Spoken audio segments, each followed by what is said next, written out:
decide? Won't you decide?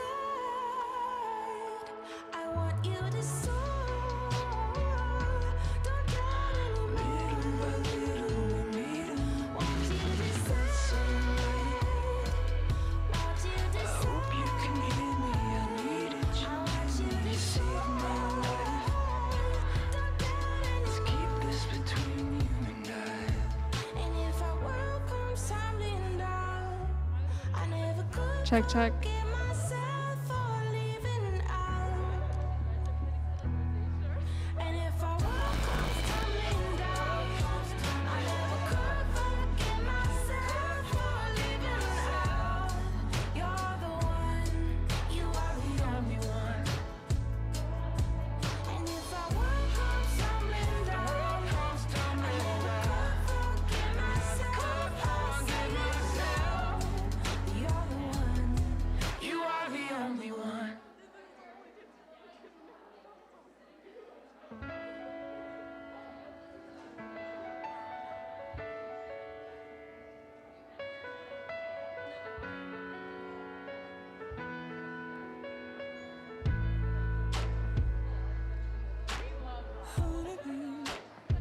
Could you imagine where our lives would lead? That silly ring, it wasn't meant to be. Luckily, you saw in me something I couldn't see. Honeybee, I can't imagine how my life would be if all your gravity did not hit me. Oh, don't you see, darling, my honeybee. But here we are, after all the misses and confessions to the stars that we never really owned as ours. And if our world comes tumbling down, I never could forgive myself for leaving out. You're the one, you are the only one. Such a fool, I took your love and I've been all the room. You took the blow and didn't let it show. Stuck around to let me know. Built the family of our own. Look around, we made a garden of the love we found. So many reasons I would fight to stay. You're the courage when I fade. Take a look at what we've made. But here we are, after all the misses and confessions to the scars that we never really owned as ours. And if our world comes tumbling down, I never could forgive myself for leaving out. You're the one, you are the only one. Won't you decide? Won't you decide? I want you to soar. Don't doubt anymore. Little by little we meet 'em. Won't you decide? Won't you decide? I hope you can hear me. I needed you. I want you to save my life. Don't doubt anymore. Let's keep this between you and I. And if our world comes tumbling down, I never could forgive myself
Good afternoon, everyone. My name is Belle Wallen, and I will be opening today's chapel. Once upon a time, there was a small cabin in Lookout Mountain, I believe, full of girls sitting in a circle, each wrapped in a sweater or a blanket, laughing loudly while quizzing each other on various topics. One girl sat close to the back, wrapped in a bright blue sweatshirt, not participating much in the conversation. Suddenly, all the girls turned their heads towards her and asked, "What's something interesting about you?" Or something along those lines. The girl pauses and thinks of something that could possibly appease the curiosity of these preteen girls, and deciding that shrugging would not work, she sighed. Because girls hyped up on 2 liters of Coke and candy just don't let these things go, apparently. With no other option, the girl says, "I have had 6 procedures since the age of 5. This girl in question, as you have probably guessed, is me. And yes, I have had 6 procedures since I was 5 years old. It's quite cool, really. I have a small scar on my left hand and one on my foot from another. Hypothetically, I could be on this stage throwing a pity party, but that is not what I am here to do. However, I would like to share a little insight with you. I believe, unlike most, that bruises, scars, and anything of the sort are not things to hide from people. Instead, I think we should share these stories and the things behind them, because they have helped shape you in one way or another. For me, the scars on my hand and foot taught me that I am stronger than I think, or most would give me credit for. The scar on my upper leg taught me not to make sharp turns on a bike going down a hill, because it will end badly, and you will have to sleep on your side for 2 or 3 days.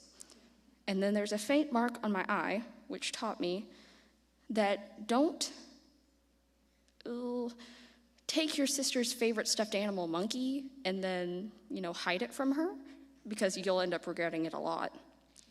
However, while these stories and stories like them are amusing, they are very relevant. They are a part of me and what makes me. And stories for you make who you are and help shape who you will become. That is what I want to be the torch for this year. Accepting yourself, just not for the good parts of you, but for the bad too. Your scars don't make you weaker, they make you stronger.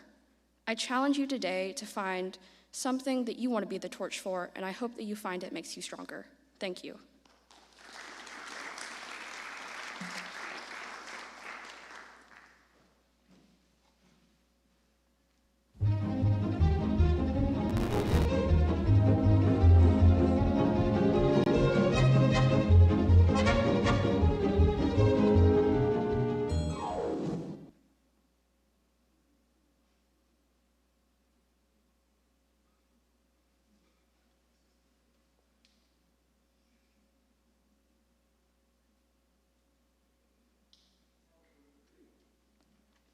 We're going back in time to the first Thanksgiving to get turkeys off the menu. Who are you talking to? This guy right here.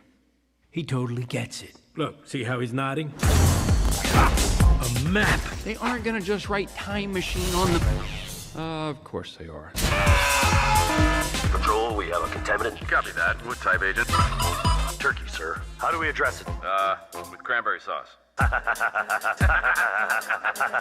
But seriously. Let's go! Wait! Take us to the first Thanksgiving. Our mission is not to save 10 turkeys, Welcome to our home. but all of them. Oh, she wants you to throw up some worms into her mouth. What? I will get those birds. Every last one of them! Enemy approaching! You must follow me blindly! For the flock! What's your plan for getting in? I'm going to use my incredibly toned pecs and buttocks to throw you over the wall. Go! Funny, right? Free birds.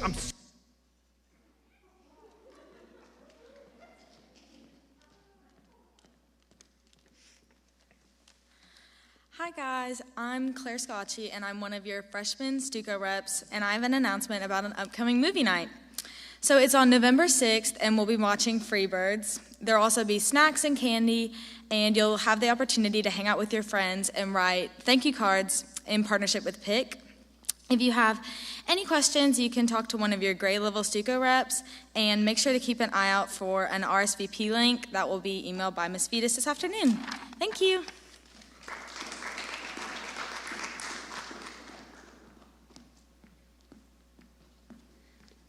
Hey y'all, I'm Scout Chapin, and I'm one of your freshman Stuco reps. This Thursday, the 29th, you can wear your Halloween costume to school. Just don't forget, it has to be in the spirit of the uniform. If you wear your costume, you get Bruiser Bowl points, so thank you.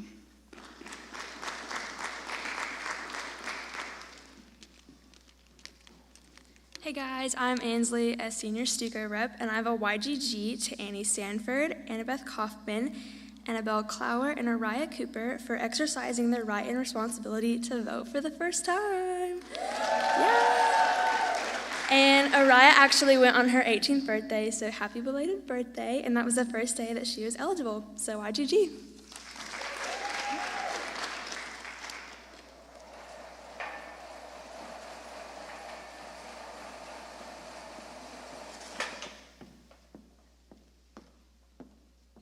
Good afternoon. I have just one announcement, quick update for you upper school girls on the Bruiser Bowl scores. Seniors, you guys are currently sitting in second place at 975 points.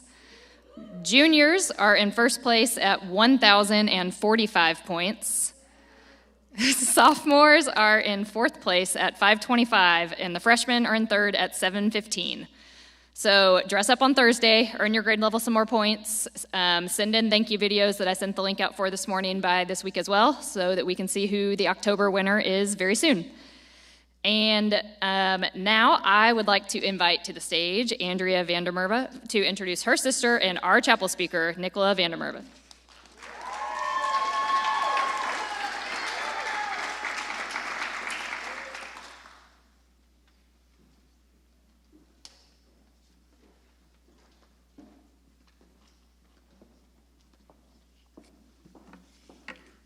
Hello. I was trying really hard not to fall up those stairs. Anyway, so I wrote a letter today, and it goes, Dear little sis, I am so proud of you. In the 18 years I've had you in my life, I've never seen you not do what you want to. Even when you've been placed in situations and met people that try to break you down, you still find a way to come out better.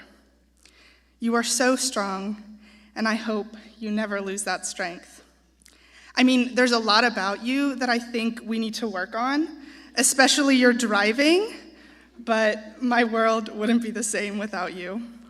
You've turned into such a smart and courageous and incredibly stubborn human being. As you move on to the next part of this crazy life, I want you to not only remember to not always take life so seriously. I know it can be hard and it sucks sometimes, but it's so short and I want you to enjoy it. I want you to keep pouring love into everything you do, whether it be working with people in your future job or in some random hobby I'm sure you'll pick up, like skydiving or something. And lastly, I want you to stay teachable. I know you think you know everything, but you don't. Anyway, you have this, and I want you to know that if you ever want to talk about it, you can just give me a call. Love, the best big sister in the world. Now introducing your chapel speaker, Nicola Vandermerwe.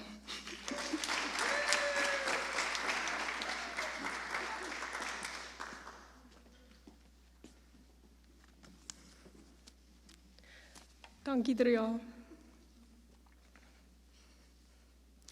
I didn't speak to my dad for 6 months. Those of you who don't know me may be thinking, oh, well, maybe she just doesn't have a good relationship with her father. But for those of you who do know me, know this is quite the opposite. My dad is one of my best friends and biggest supporters and always has been, even when I thought he wasn't. In 2016, my dad got the opportunity to start working for a new company, a company in Chattanooga. When I heard about this, I didn't give it much thought as there had been many similar occasions, yet nothing ever happened. However, then things started to get a little more real. We came to Chattanooga to visit and looked at some houses and schools. To say the least, I was not impressed by this little city on the river, and no part of me wanted to move here. I wanted to stay where I was comfortable and happy. So when my dad signed his contract at the end of July and we were on a family trip, I said a total of maybe 20 words to him the entire 2 weeks. From then on, the silent treatment continued. I didn't say anything to him because, as the phrase goes, if you have nothing nice to say, don't say anything at all. So I didn't. Not only did I stop speaking to my dad, but I tried to avoid him in general. I especially avoided making eye contact with him because I knew as soon as my eyes, which were often filled with tears, saw his, I would see that they suffer in silence. I caused him that pain, but he was the reason my pillow was permanently tear-stained. I blamed him for uprooting me and taking away all the people closest to me that I wasn't related to. So I took away one of the people closest to him, me. See, what I couldn't come to understand at that point in time was that he didn't do any of that to intentionally hurt me. He wasn't the one to be blamed, and I wasn't in any position to be blaming him in the first place. In my 17 years of living, I have seen my dad cry twice. And the second time was after he saw my reaction when he told me we were moving to Chattanooga. He was just as hurt and heartbroken as what I was, but I failed to even notice because I was so wrapped up in what was happening to me. I realized what I did was terrible and inexcusable and extremely selfish, and no matter how much I want to, I can't do anything to change that. All I can do now is show him how much I love him and how grateful I am for everything he has done for and provided me with. All he and my mom have ever wanted was for my sister and I to have the best life possible, and I knew that then, just as I have known it my whole life, but it's hard to keep that in perspective when life's not going the way you want it to. Though my father and I's relationship may never be the way it used to be, maybe that's for the best. We have both grown, we have learned how to better communicate, and we have learned to give each other space sometimes. I have learned that shutting people out is more hurtful than it is helpful, as it not only hurts the other person, but it's draining on you both mentally and emotionally. And in the end, it's entirely ineffective in resolving the problem and detrimental to the relationship. Though it definitely didn't seem like it in the moment, it actually taught me a lot about grace. In all 6 months of shutting my dad out, he never yelled at me. He was hurt and frustrated with me, yet not once did he raise his voice. Instead, he extended grace upon grace my way after I had given him absolutely no reason to. But then again, that's the thing about grace. It's unsolicited. Romans 11 verse 6 says, "And if by grace, then it cannot be based on works. If it were, grace would no longer be grace." Without knowing it, or probably even intending to, this is what he showed me, and it's something I will always carry with me and be grateful for. Oftentimes I forget to tell the people that matter most to me how grateful I am for them and all they have done for me. So, Mom, you have been there for everything. You packed my lunch every day of elementary school and drove Driana and I around for hours, making sure we got to practice in time with our cleats and all. You stayed up with me while I was sick or couldn't sleep because of a nightmare, and then proceeded to still wake up before everyone else in order to get us ready for the day. You have seen me at my worst, cheered me on at my best, and were there for whatever I needed in between. You were one of the strongest, most selfless and compassionate people I know, and the person I will always strive to be like. Dad, though we may have hit some bumps in the road, I will always be your little girl. You are my biggest critic, not because you notice all my flaws, but because you believe so deeply in my potential. You have pushed me to be a better athlete, a better person, and a better student. You showed me saint-like patience, sitting at the dining room table while I cried and cried, struggling to understand simple math concepts like long division. You read me Bible stories before bed and held me while I cried. You will forever and always be my first love and my biggest hero. Så dank you for alles. It may have taken me a while, but I've come to understand that my dad never intentionally tried to hurt me. He didn't do anything to me, but rather he did everything for me. I did, however, intentionally try to hurt him, and that is something I will always regret. It took me 2 years too long to officially apologize to my dad, and over the course of that time, we could have shared so many experiences, but we didn't. all because I was an angry, emotional 13-year-old girl who didn't know how to process my feelings or let go of the life I had thought I was going to live and the one that I thought I wanted. Maurice Reyes said, "One of the hardest lessons in life is letting go, whether it's guilt, anger, love, loss, or betrayal. Change is never easy. We fight to hold on, and we fight to let go. If I had let go earlier of how upset, resentful, and hurt I was because of all the things I was going to miss out on, I could have cherished so many more moments with my dad. Don't miss what's right in front of you because you're too busy holding on to what's behind you or even just the idea of it." This year has not gone how any of us envisioned it to go. We all had big plans of our own and things we were looking forward to, some of which happened, others didn't, and some just looked a little different. But if we focus on everything we missed out on and everything that's different from the way it was in years past, then we're going to be miserable and miss the little moments that matter the most. For us seniors, we have 209 days left until commencement.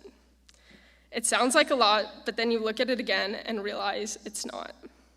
Soon our time at the good old Girls Prep on 205 Island Avenue will come to an end, which is scary and exciting and also sad, but it serves as a good reminder that time is finite. We have only been afforded a certain number of moments with the people we love so deeply, and thus we better make the most of the time we have. Don't waste it like I did. Thank you.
Dreams of clean teeth. I can tell that you're tired, but you keep the car on.